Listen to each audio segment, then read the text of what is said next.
जनगणनेत OBC column नसल्याने संतप्त OBC समाजाचे 15 मेला ठायी बजाव आंदोलन।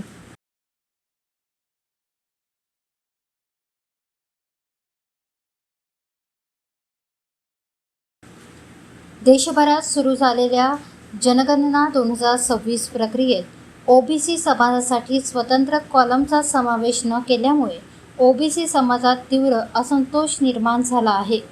या पार्श्वभूमीवर सकल ओबीसी समाज व ओबीसी सेवा संघ चंद्रपूर यांच्या वतीने शासनाच्या भूमिकेविरोधात मंगळवारी 12 मे रोजी पोस्टाद्वारे निवेदन पाठवून तीव्र निषेध नोंदवण्यात आला। ओबीसी समाजाची खरी लोकसंख्या, सामाजिक व शैक्षणिक स्थिती देशासमोर यावी यासाठी जनगणनेत स्वतंत्र ओबीसी कॉलम असणे अत्यावश्यक असल्याची भूमिका यावेळी मांडण्यात आली। केंद्र व राज्य शासनाने ओबीसी समाजांच्या मागण्यांकडे दुर्लक्ष केल्याचा आरोप करत समाज बांधवांनी संताप व्यक्त केला। यापूर्वी 10 मे रोजी चंद्रपूर येथील विश्रामगृह येथे सकल ओबीसी समाजाची तातडीने बैठक पार पडली होती।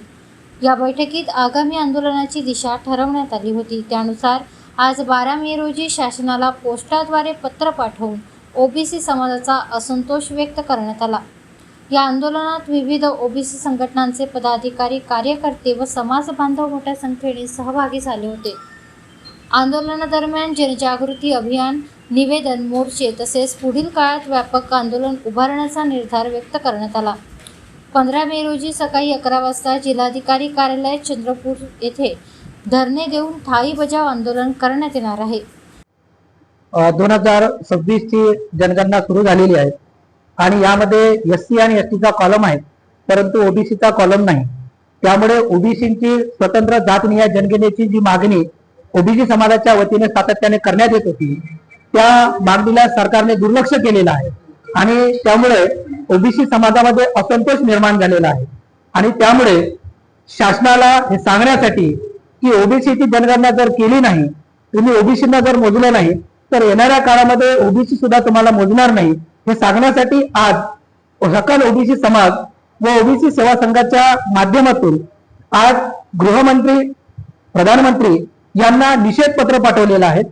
त्याचबरोबर येणाऱ्या 15 तारखेला 15 मेला सकाळी 11 वाजता जिल्हाधिकारी कार्यालयाच्या समोर चंद्रपूर या ठिकाणी ठायी बजाव आंदोलन करण्यात येणार आहे।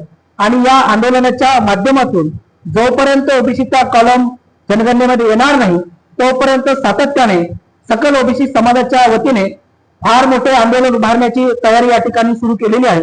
आणि त्यामुळं सरकारला हे आमचं आव्हान आहे की जनगणनेमध्ये ओबीसीचा कॉलम त्या ठिकाणी असावा, ओबीसीची स्वतंत्र जनगणना झाली पाहिजे।